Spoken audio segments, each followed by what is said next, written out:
I've been having these conversations recently with a wrestler.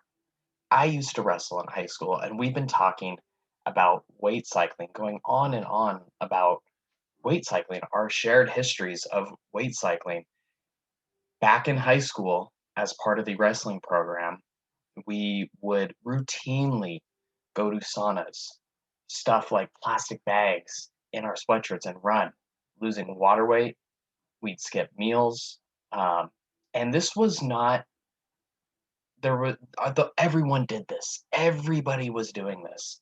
And looking back on this, it's like, what were we doing? And I wanted to explore weight cycling today in this video. Although the image you can see is with a woman, and I'm clearly not a woman, the idea is the same. You lose weight, it's unsustainable, you gain it, go back, gain it, gain it, gain it, go back and forth. Is weight cycling good for you? Is it harmful for you? Or is it just sort of neutral? Today, I'm going to be presenting a couple different science studies, and I'll share with you my own conclusion. Um, my own conclusion is mental health is definitely affected by weight cycling. I can think back and the constant stress on my mind back in high school, college, around losing weight, the pressure to lose weight, um, the brain fog that comes around with when you're dropping weight, the sort of the obsession, the counting, the measurement, the obsessive nature of it. All your energy gets sucked up into counting carbs, basically counting macros, counting calories, and it's really harmful on a person's psyche. Um, Now, I want to share with you the research because the research is a little cloudy on this, and I just want you to know the research so that you can make your own decisions about it. So, I've come up with three recent studies that show you a variety of scientific consensus on weight cycling. So, let's get into these. The first one I found, these are all recent. These are some of the most recent, powerful studies that I found. Um, this one in particular, 16-year perspective cohort study released in 2018, very powerful. Every 2 years, they collected data on over 3,500 participants. And their conclusion was that body weight fluctuation, aka weight cycling, was associated with mortality. So we got one person over here saying weight cycling, one really powerful science study saying weight cycling is gonna kill you. It's gonna contribute to your death. And that is my perspective as well. That is what I feel is true. But I also want to share with you some conflicting science. I don't want to just give you the stuff that I agree with. Life is confusing, and we need to be able to search for our own truth inside. I feel like that's such an important message of being able to listen to our own bodies, listen to our own intuition to understand what is true for us. So on the other side of the spectrum, we have the Mayo Clinic, one of my most favorite uh, clinics, one of the best resources out there, and they have done a meta-analysis on weight cycling, right? And their conclusion was that there is inconclusive evidence to support a connection between yo-yo dieting and increased risk of obesity. So they did this is another very powerful study. They had 31 studies on weight cycling, right?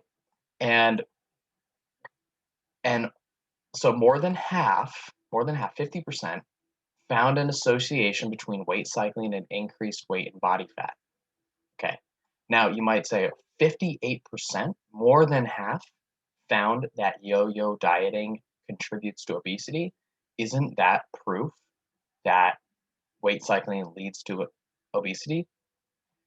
Well, 58% is like basically a coin toss. Science likes to be more precise than a coin toss, which is why the conclusions of the Mayo Clinic are that there's inconclusive evidence to support a connection. Um, Here's another thing that's kind of a coin toss, right?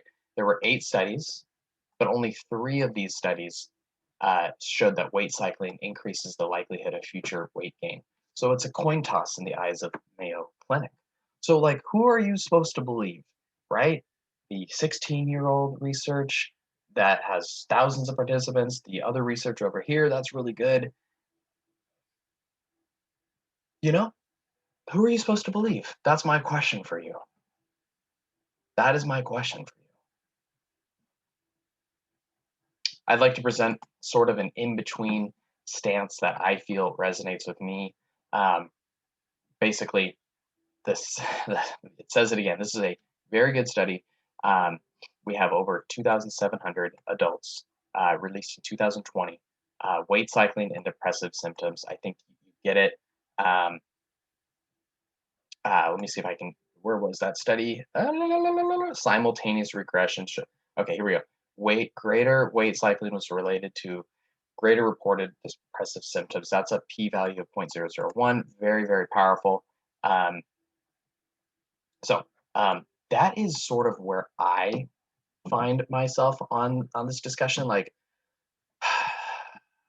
I personally believe that science shows that weight cycling is harmful for me.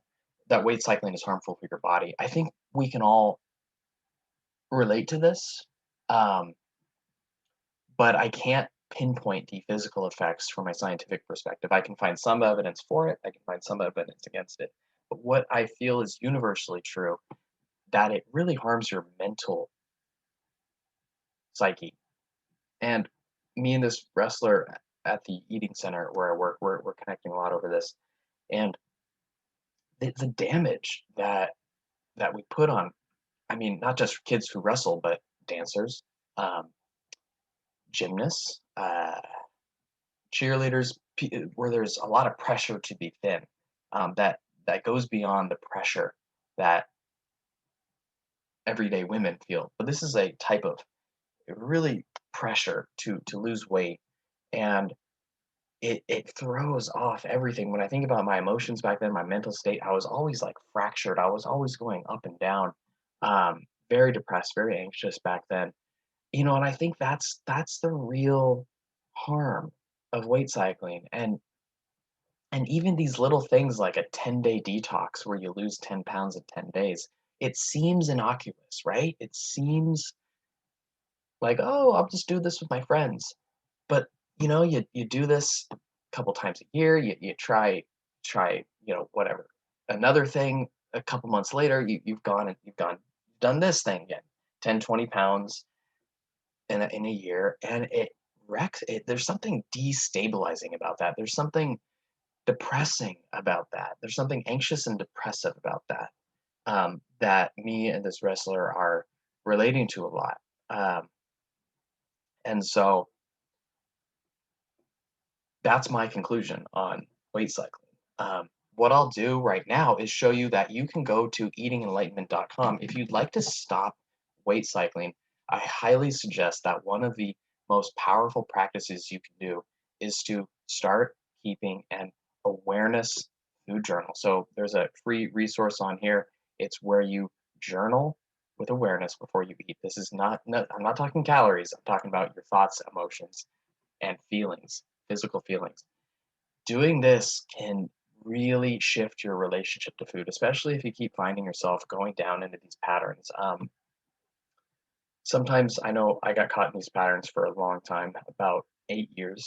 And I'm not going to lie that this journal takes a lot of work to journal before you eat, but on the other hand, it's very simple as well.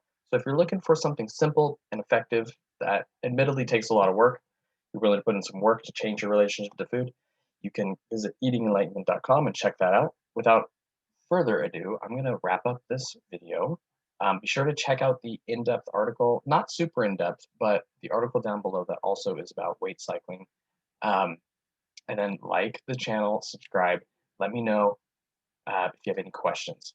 Okay, namaste.